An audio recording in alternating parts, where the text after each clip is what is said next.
It's on record that over 90%, in fact, some authorities say 99% of the inventions on the earth, including this microphone, Thomas Edison, the voice apparatus, the airplane, the Wright brothers, sons of a bishop, the 90 to 99% of this world's invention came from minds that have been touched by God, anointed minds. Newton's laws of universal gravitation, Isaac Newton, the father of mechanics, mathematician, physicist, astronomer, theologian, one of the most influential scientists of all time. Do you see his title there? Theologian. He wrote more on hermeneutics and homiletics, the art of sermon preparation, more than he wrote on physics. Michael Faraday was a lay preacher in the laboratory, contributed so much in the fields of electromagnetism and electrochemistry, Faraday's laws of electrolysis. All these people, anointed servants of God, who also brought the potentials of the earth, glorified God with their lives, with their inventions, with what they did, and it helped humankind. The field of what they call further mathematics today, mechanics, anything that moves, owe it to Newton. Hallelujah. All right. So that claim that 99% of all inventions in the world came from, pastors or sons of pastors or men whose minds have been touched by God, I'm sure within the context of the biblical worldview or the Judeo-Christian worldview, I think that statement is somewhat of a gross exaggeration because it's just not true. While clergy and their families have made significant contributions, in various fields, the reality is that, most of these contributions has come from many fields, many different religions. It's not just come from those who ascribe to the Judeo-Christian worldview. And I think that to over generalize like the man of God has done, it's really a disservice to the very premise that, that we need to be able to kind of separate what is inspired by God and primarily what human ingenuity, what we're supposed to do, and where education, research, and science, actually comes together. So the reality is that if you're going to look at a little bit of a historical context to this, it turned out that during a certain period in human history, the most educated people, especially within the Middle Ages, which span from within the 5th to the 15th century, about 10 centuries, the most educated people were actually the clergy. And the reason for that had a lot to do with the Roman Catholic Church. After the fall of Western Rome, which gave birth to the Renaissance, a lot of monasteries, sprang up, and these became centers of learning. And I think that we really must be able to give credence to, to folks who basically brought to us most of the things that are the basis for most of our scientific inventions today. If you look at somebody like Gregor Mendel, for example, this guy is known as the father of genetics. And what's interesting is that through he became a disciple or a follower, a Roman Catholic for that matter, of Saint Augustine. He belonged to this particular court in the Roman Catholic Church that believes so much about the teachings of Saint Augustine. I think that we also must not forget that some of the greatest discoveries or inventions that came out within this particular period in itself, when it has become in antithesis to what Christianity actually it's all about, or theism. So one of the biggest atheist lines or atheist premise is the Big Bang Theory. The Big Bang Theory in itself actually emerged out of the Catholic Church. It was a Catholic priest who basically proposed the whole entire idea about the Big Bang Theory. All right. So when we look at George Lamatier, who was the who was the guy who the priest who basically brought out the Big Bang theory, this Belgian astronomer. It in itself. So the what I'm trying to do here is to basically say, look, you have to be careful when you make certain generalization, and as if to say, do we now basically go ahead to say that God also inspired the Big Bang theory? Did God also inspired that the whole entire concept? Which basically goes against the whole entire book of Genesis, that took him as a result of God inspiration, because this man was not in a shrine. All right, he was in the Catholic Church, and yet he came out with this scientific, we call it theory, about the Big Bang, and whichever way you look at it, whether it's hypothesis or theory, whether you stand to support it or not, but it came out of the Roman Catholic Church. And did God also touch his mind? Right. And I think that we have to fully understand. Look, listen. Before the fork in the road between philosophy and science, which basically occurred around the 15th century, 14th, 15th century, science and philosophy was basically the same discipline. So you had science, theology, and philosophy that everybody else. That discipline was actually one. That is why most of our great inventors were actually philosophers, and the reason is because the discipline between the physical and the metaphysical was actually one discipline. And unfortunately, we had that fork in the road, which basically pushed those into the philosophical arena and those into science not to meet eyeball to eyeball, and that also basically handicap theology, because most of those who were pushed into science were folks who were actually pushed by the church, all right, to find the existence of God or to find some kind of meaning in nature. And that is how most of the scientific discoveries actually came about. So there has to be a lot of understanding about the broad perspective that many inventors actually brought into what we call the body of science today. There were many secular inventors who did not believe anything about God. He mentioned someone like Thomas Edison with the light bulb, who was very instrumental. He was not clergy, neither was he the son of a pastor. All right, he had nothing to do with church. You had some men like Nikola Tesla. All right, none of these guys had any tie to do with church. All right, so we have to be careful, especially, and I'm just trying to say this because most of you guys will start acting up and going crazy and be even like, oh my God, why are you talking about the man of God? No, I'm not talking about the man of God. I'm just saying that we need to be able to come into a place where we are able to make statements that is quite factual, because in the space in which we live in, folks will be using these statements, to basically come against folks like me who spend most of my time defending the Christian faith. All right. And so when you try as much as you can to get into certain debates as to, whether God does exist or God doesn't exist, then statements like this is a little bit too much. All right. So we have to be able to find ways in which, the idea that 99%, I mean, are you kidding? Even 80% of all the inventions in the world basically came from men who were taught by God, because I understand the context to which, he's making. But that in itself, it's just, it's not true.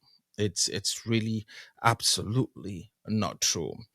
I think that we can be able to say this, that while many clergies actually inspired their families because they had access to education. Most of our libraries were actually, controlled by monasteries, because for you to be able to improve on any knowledge, you basically have to have access to knowledge. And so libraries became a memory bank for inventions, a memory bank for, people's work. And then it was easier for somebody to build on that. And, almost every single one who invented anything basically was advancing somebody's idea. And I think that this is very important for us to fully understand. Otherwise, we just basically throw the whole entire scientific community, or academic community for that matter, into just absolute darkness.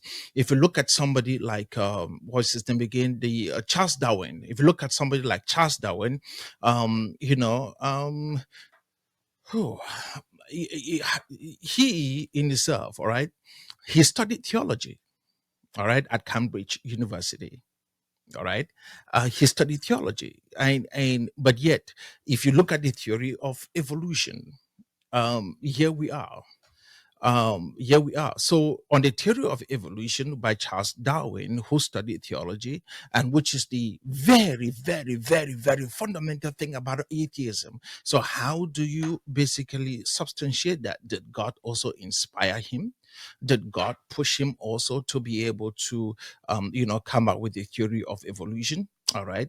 I mean, a lot of people, it is safe to say a lot of people have absolutely made hell, or a lot of people have moved away from God because of the theory of evolution.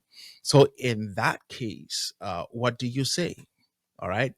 The Big Bang Theory, I mentioned that to you. Same thing. So what do you say about that? What do you say about that? And I think that, of course, there have been tremendous Christians, people who have done tremendous work. And I think that people like Sir Isaac Newton, who was basically raised as an Anglican, we can be able to to give credence to that. You can look at somebody like Michael Faraday. He was not a pastor, but he was a man who was deeply religious, and we can be able to say, based on that, we can be able to give some due credence to that.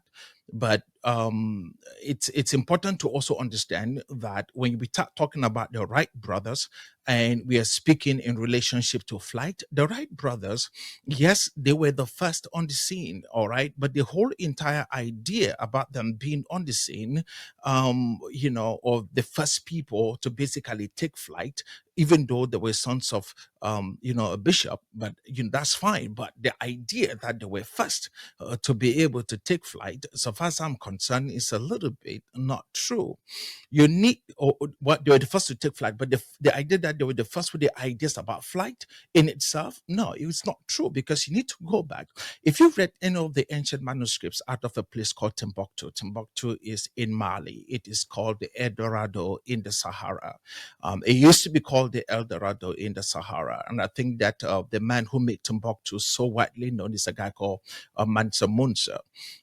So if you look at Timbuktu, the manuscripts in Timbuktu to date, there are manuscripts in Timbuktu that actually shows the shapes of planes. All right, that shows the shapes of planes, and those guys had ideas so far as flight was concerned, despite the fact that it didn't fly, but the idea of flight was already enshrined, within the fellows in Timbuktu. All right, Timbuktu, for that matter, was very good in astronomy. They had books on astronomy, they had books on mathematics, books on medicine, books on philosophy and theology, and there were also many other inventors that basically came out of the Islamic faith. All right, there were a lot of Islamic inventors. Islam begins around the 7th century. By the 8th to the 14th century, Islam had its what is called the Golden Age. And within that Golden Age period, there were a lot of strife, groundbreaking contributions in science, technology, philosophy that was made by Muslims. Muslims had tremendous, as a matter of fact, mathematics as we know it will really not hold credence the way it is if not for Islamic scholars. All right. I mean, they were great, great, great Islamic scholars that came out of the Golden Age. All right. We have men like Azazari. All right. This guy was a mechanical engineer. Okay. Great contributors. He is known as the father of robotics. All right. So you can not, there's no way you can actually talk about robotics if you have not heard about Al Jazari. He is just that good. All right. And so, and you can go on and on. There are least, I mean, like I'm talking about almost 100 different inventors who came out of this space so far as Islam is concerned. Men who contributed in mathematics, men who contributed in engineering. As a matter of fact, there's an engineer called Abbas Ibn Fanes. This guy was in the field of flight and engineering. All right. He's one of the first guys who actually attempted a flight. He came from the Andalusian plains in Spain. He was one of the first guys who decided that he was going to try some kind of a flight with no engine but just wings. So these were guys who began to be able to flirt with the whole entire ideas of aerodynamics. It is so important that we fully understand this. Now, and here's the question I'm asking. The question I'm asking is this: most of the people that was mentioned, these are folks. True, whether they were or not, to me, it's totally irrelevant. But I want to believe that there were, especially someone like Isaac Newton. So if you take somebody like Isaac Newton, and they just take the premise. Most of these guys were actually working in monasteries. Most of them were ministers, and so the idea becomes they were ministers, and they were also advancing the whole entire idea of technology and science and engineering. Even though back then it was only considered to be philosophy. So, what has happened today in context of our 21st century Neo-Pentecostals? We have come into a place where people come into our churches, and the only thing they hear is that if they sow a seed, then Papa is going to bless them. The whole entire concept of engineering, the concept, okay, of being able to get into a place where you're able to work something out, or read a book, fight on something, develop something, create something, which was the tenet of faith many, many years ago, especially when folks like the Roman Catholic Church began spreading across the continent of Africa in those early days. This was, getting some form of an education and helping out in the community, was what was expected of every Christian. So while we sit back and we use these guys to push a narrative, it sounds good. It sounds good.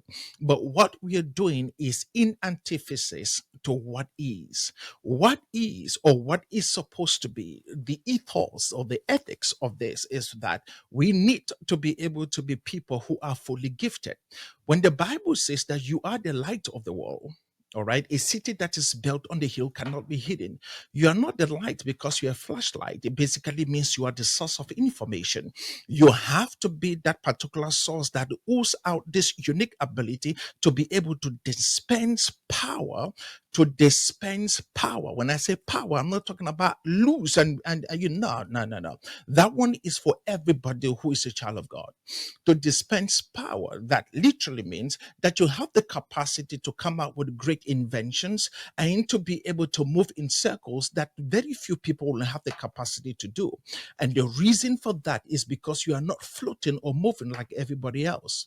All right.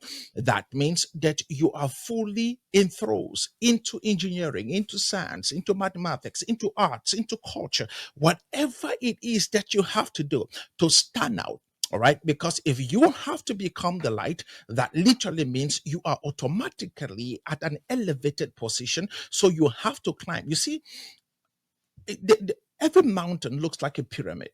All right. And that's the basic concept. Every mountain looks like a pyramid. Most mountains are smaller at the top, at the tip, and then very large at the base. The base, to be at the bottom of the mountain, is a default position. All right. It is easy to be at the bottom, but extremely quite difficult when you begin to scale up. So your ability to climb up the mountain simply means that you're willing to put in the work. You will crawl with your hands if you have to. You will hold branches and pull yourself up if you have to. Whatever it takes, you cannot just be at the bottom. To be at the bottom is the default position. You don't have to do anything to be at the bottom. And what I'm afraid is this, that we have collected people and we have created this empire for ourselves. And Papa is shouting and telling you how prosperous he is. But unfortunately, unfortunately for you, what you do not understand is till the day you die, you will never be at Papa's position. I'll explain that to you. So imagine that you have a church of 1,000 people or 10,000 people. Papa has income, and that income is coming. Constant income is coming. Even though Papa tells you that he owns a business, the reality is that Papa collected your tithes and offering to set up the business that Papa have set up. All right. So Papa collects your money, set up a business, and the business is doing well. The business might fail. It doesn't matter. You know why? Papa did not go to the bank to collect the money to set up the business. Papa collected the money from church. All right. So its seed is offering, its prophet seed is all these seeds, whatever you want to call them. So Papa collects this seed, and then Papa is doing very well. You, on the other hand, you are believing God for a miracle. Papa is not believing God for the same miracle you're believing God for. Why you're sitting there and says, Lord, help me. Lord, I'm sowing a seed, believing God for a harvest. Papa is collecting your seed. Papa told you that he's preaching the gospel. He needs a private jet to preach the gospel. And yet you are still believing God for a breakthrough. You are believing God that the heavens will open. But that's not the premise that Papa is working on. So why Papa has faith? All right. Papa tells you about his faith. His faith is not in God. His faith is in you that you will bring the seed. His faith is in you that you will be able to bring an offering. His faith is in you that you will bring the prophet's offering and the prophet's, seed. If you bring the seeds to Papa, that's fine.